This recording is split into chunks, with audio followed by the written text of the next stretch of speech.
राजीव गांधी मरते ही मारते ही नरसिंह राव प्रधानमंत्री हो गया।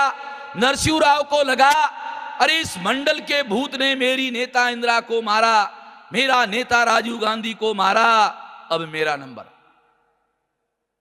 नरसिंह राव ने सोचा, इसलिए उसने मनमोहन को कहा अरे भाई इसका कोई रास्ता है?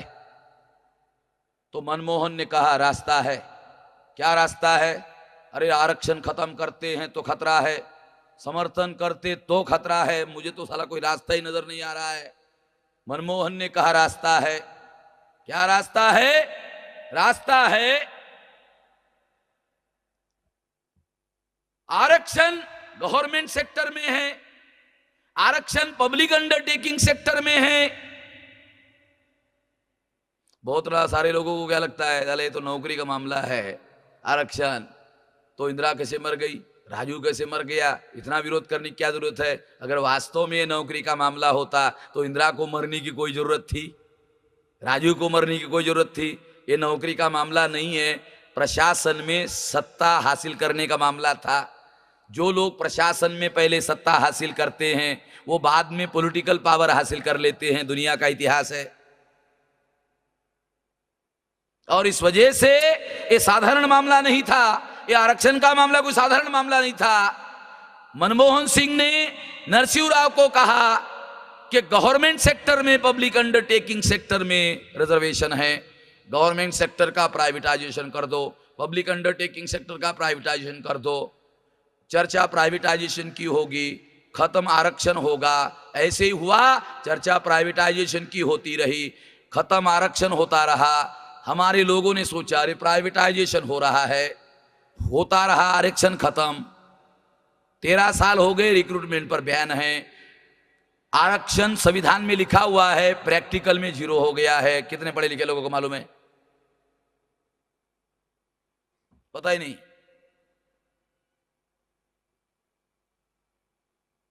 हमारे लोगों को जानकारी नहीं। ये क्यों आपको बता रहा हूं? 90 में न्यू इकोनॉमिक पॉलिसी शुरू हो गई। उस 90 में न्यू इकोनॉमिक पॉलिसी जो शुरू हो गई, उसके पहले का जो डिकेड है, दशक है, उस दशक में क्या हो रहा था भारत में? अगर उस दशक में भारत में क्या हो रहा था, अगर इसकी आपको खबर हो तो आपको पता चलेगा ये न्यू इकोनॉमिक पॉलिसी क्यों लाई गई। ये भी तो मालूम हो हम लोगों को, ये पॉलिसी लाई क्यों गई।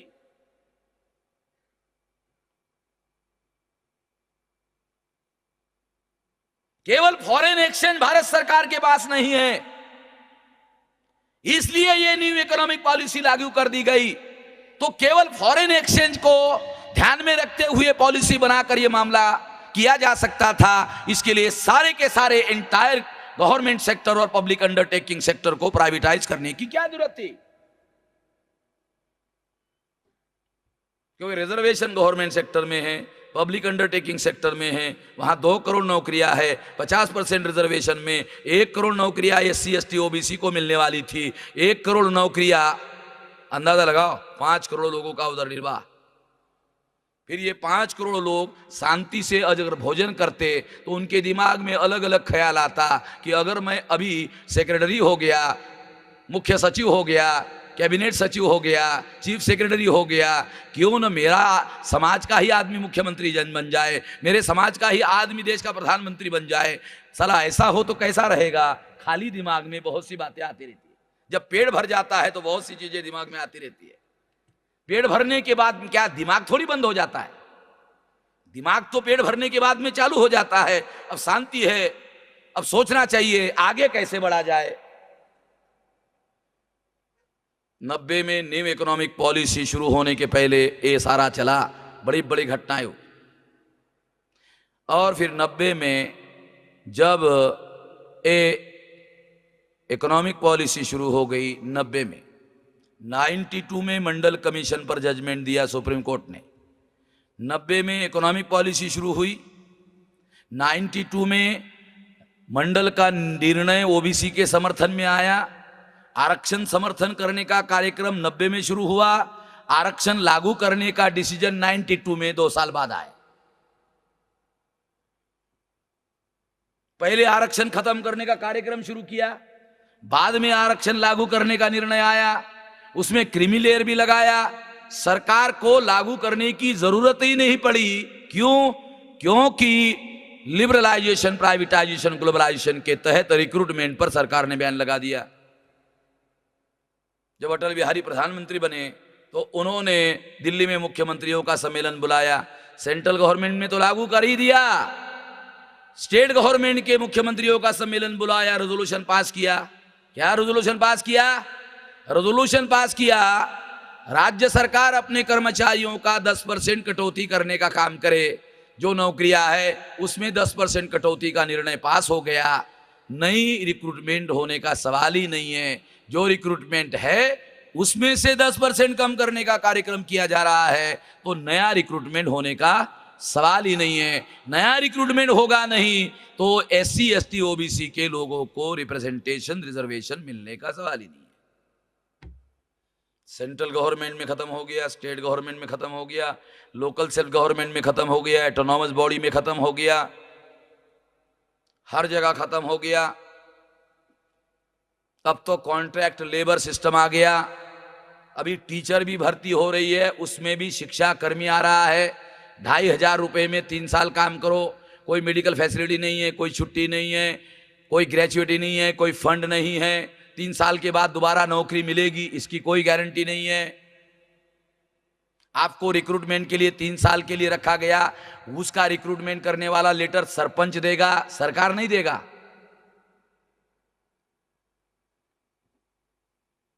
इतना सारा डेवलपमेंट हो रहा है, ये सारा का सारा लिबरलाइजेशन, प्राइवेटाइजेशन, ग्लोबलाइजेशन के तहत आ रहा है। ये जो लिबरलाइजेशन, प्राइवेटाइजेशन, ग्लोबलाइजेशन का पॉलिसी लागू कर दिया गया, इसका क्या परिणाम हुआ?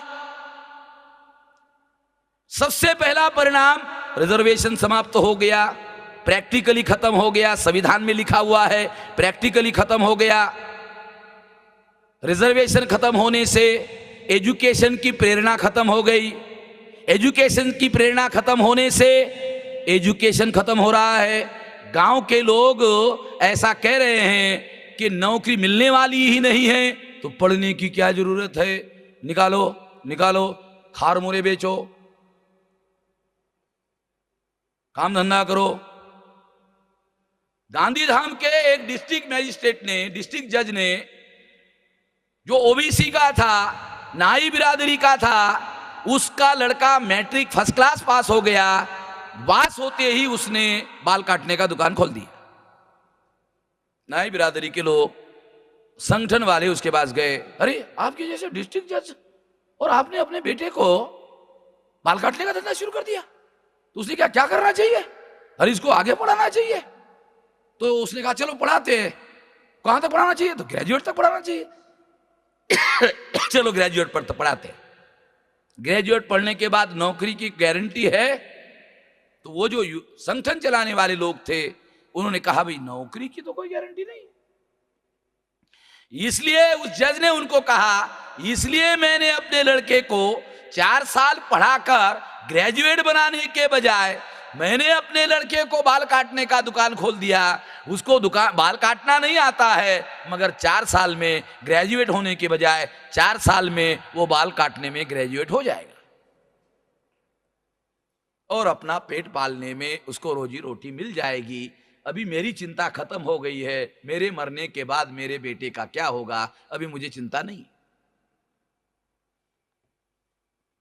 अगर डिस्ट्रिक्ट जैसा ऐसा बोल रहा है तो गांव में लोग क्या कर रहे हैं कि हम बच्चों की पढ़ाई लिखाई पेट को काट कर रहे हैं, नौकरी मिलने की प्रेरणा खत्म हो गई तो उनके एजुकेशन की प्रेरणा खत्म हो गई, बच्चों को विड्रॉ करने का काम कर रहे हैं। बच्चों के विड्रॉल का आंकड़ा जब सरकार के पास पहुंच गया तो सरकार परेशान हो गई।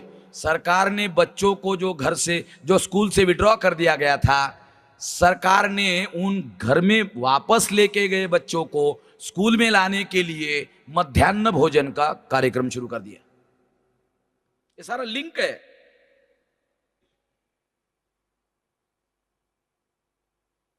तो इस तरह से रिजर्वेशन का पहला परिणाम आरक्षण पे हुआ, आरक्षण की वजह से एजुकेशन पर हुआ, इसका मतलब है इन न्यू इकोनॉमिक पॉलिसी से हमारे लोगों के अंदर जो एजुकेशन की प्रेरणा थी वो प्रेरणा खत्म हो रही है। इसका हमारे एजुकेशन पर बहुत बुरा प्रभाव पड़ने वाला है।